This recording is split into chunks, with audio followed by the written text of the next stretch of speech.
Hello dear children and welcome back to the class.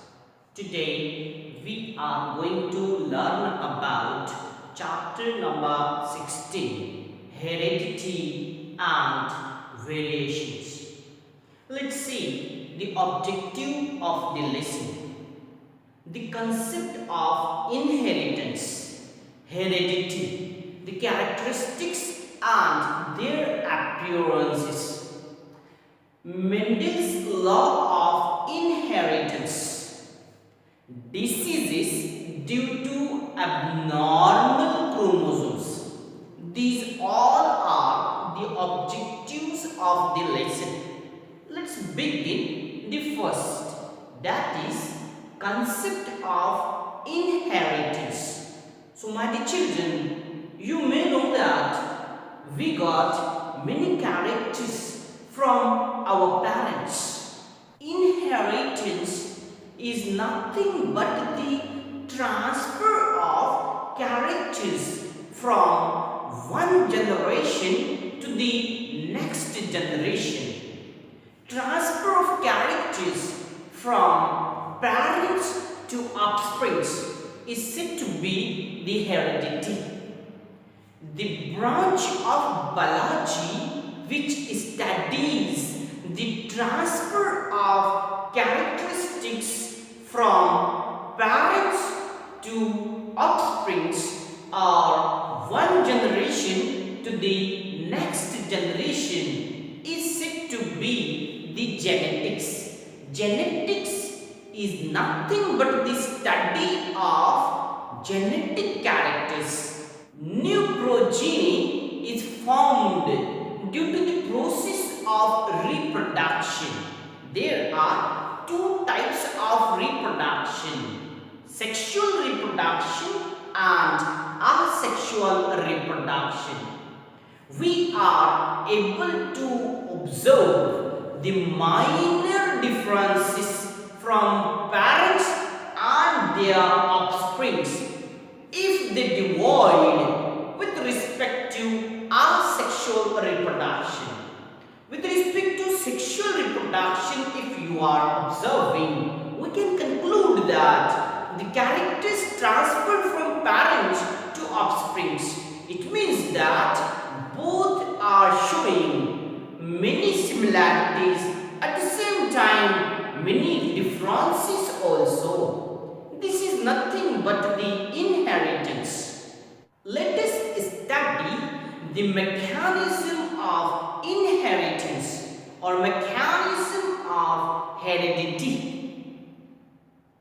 Information necessary for protein synthesis in the cell is stored in the DNA, and this segment of DNA which contains all the information for protein synthesis of a particular protein is said to be the gene. Gene is nothing but the segment of DNA, the fragment of DNA, the part of DNA. It is necessary to know the relationship of proteins with the characteristics of organisms. To understand the concept of heredity, let us consider the characteristic of a plant, that is plant height. We know that there are growth hormones in the plants. Before we studied already, the auxin is the growth hormone, gibberellin is the growth hormone, cytokinins is the growth hormone. So many hormones are produced or synthesized in the plant body. Dear children, increase in the height of plants depends upon the quantity of growth hormones. The quantity of growth hormone produced by a plant depends upon the efficiency of the concerned enzyme. Efficient enzymes produced a greater quantity of the hormone, due to which the height of the plant will increase.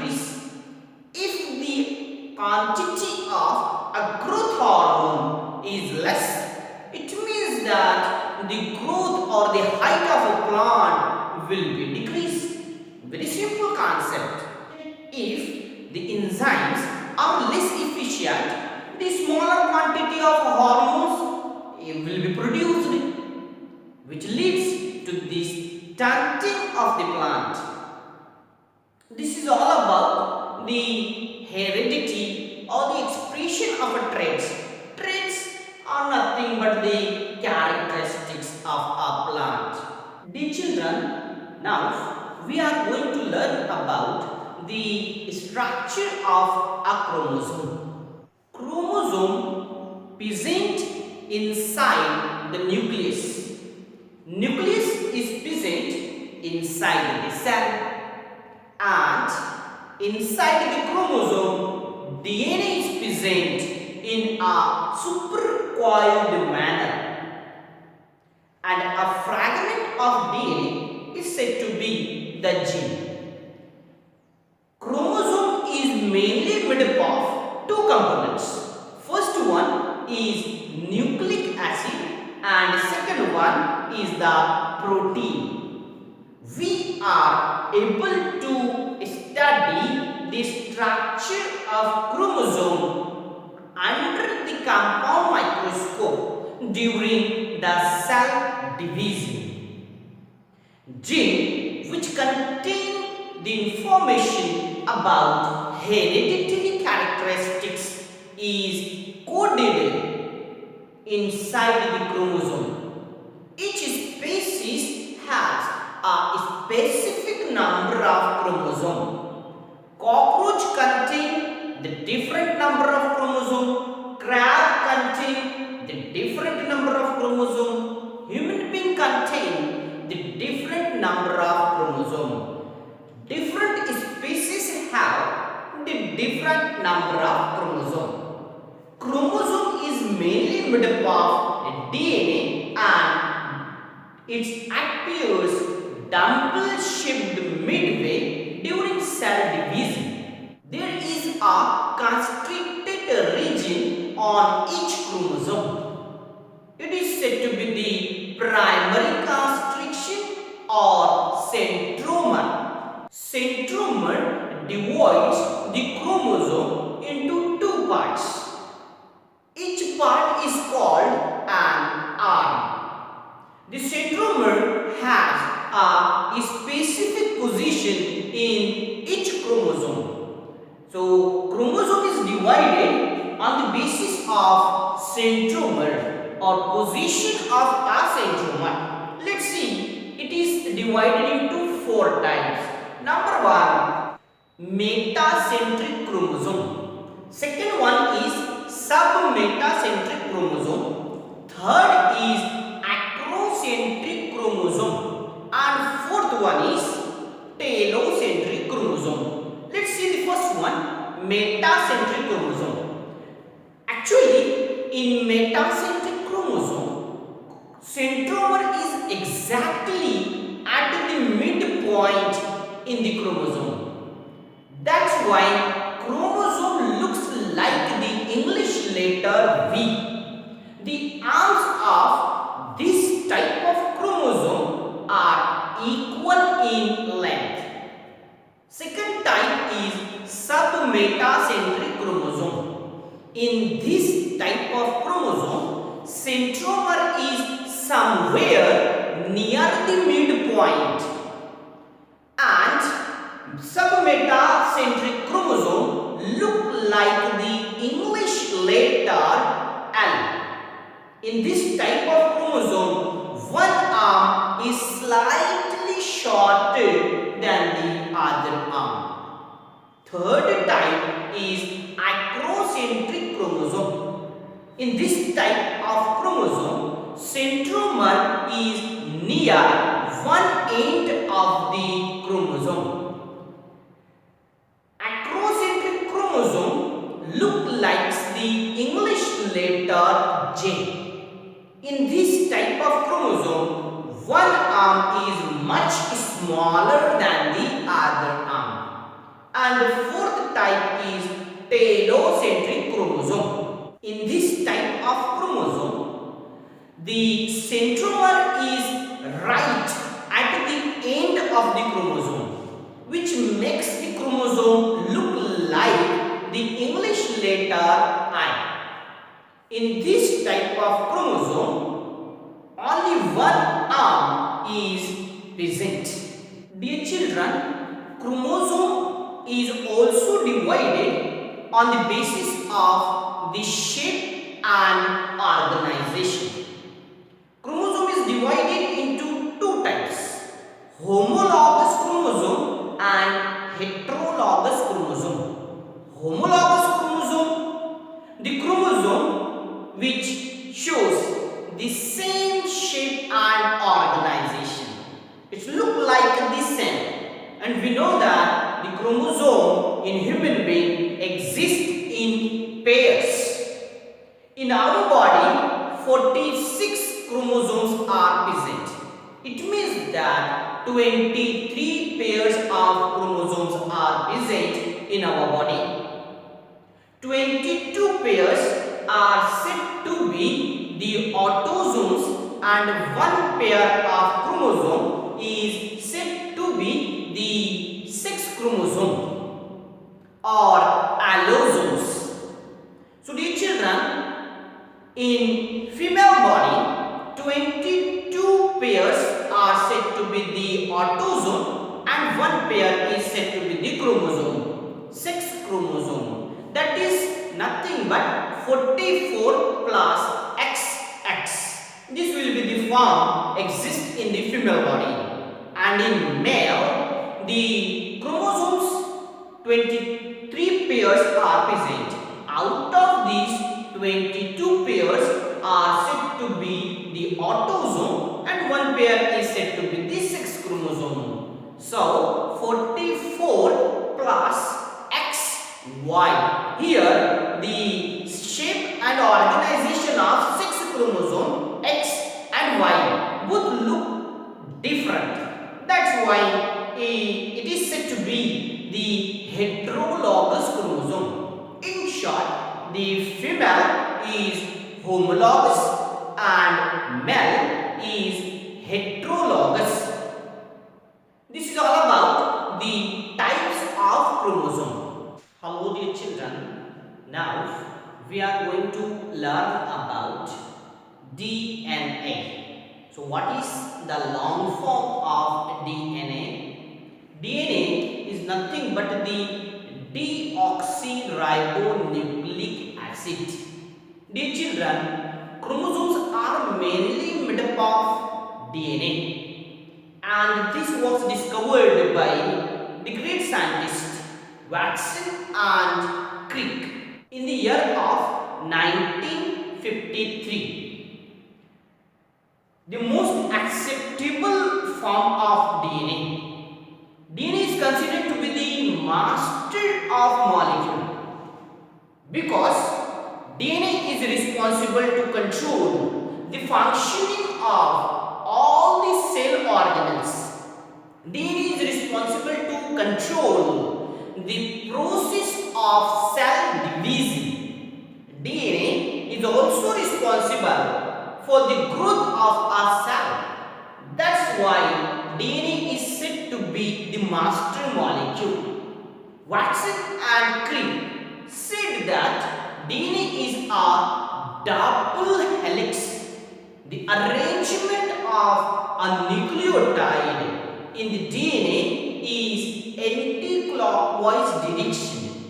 Both these strands runs anti-clockwise. The structure of a DNA can be compared with a coiled and flexible ladder. Each strand of a DNA molecule consists of a nucleotide, and we know that there are 4 nucleotides found in the DNA molecule. Which are that? Yes, adenine, guanine, cytosine and thymine. These are the 4 nitrogenous bases present in in the DNA. DNA is composed with the help of three components. First one is the nitrogenous base. Second one is the sugar molecule. And third one is the phosphoric acid or phosphate. Nucleotide is nothing but the nitrogenous base plus sugar molecule and the phosphate group. These all three components connect together, then it is said to be the nucleotide. And complete DNA is made with the help of nucleotides. My dear student, adenine and guanine are said to be the purine, and cytosine and thymine are said to be the pyrimidine. Hydrogen bond is present between the two nitrogenous bases. In other way, we can say that the two strands of a DNA molecule attached together with the help of hydrogen bond. Adenine always pair with thymine, and cytosine nitrogenous base is always paired with guanine. This is the base pairing of a DNA molecule. The distance between the two nitrogenous bases is 0.34 nanometer. One loop contains approximately 4 nitrogenous bases. To the distance of one loop of a nitrogenous base or DNA molecule is 3.4 nanometer. And the third important thing with respect to the structure of a DNA molecule is that the distance between the two strands of a DNA is nothing but the 2 nanometer. This is all about the structure of a DNA molecule. Sequence of a DNA molecule helps to identify the criminals in forensic science or criminal investigation department. The sequencing of a DNA molecule is said to be the DNA fingerprinting. DNA fingerprinting is nothing but the sequence of the genes in the DNA of a person. That is, the genome of a person is identified. If the genome of a person is identified, then we can identify the linkage and the criminals because of its unique sequencing in each person. According to the Human Genome Project, the human DNA contains approximately 20,000 to 30,000 of genes. Each gene is responsible for the synthesis of a particular protein. This is all about the structure of a DNA molecule.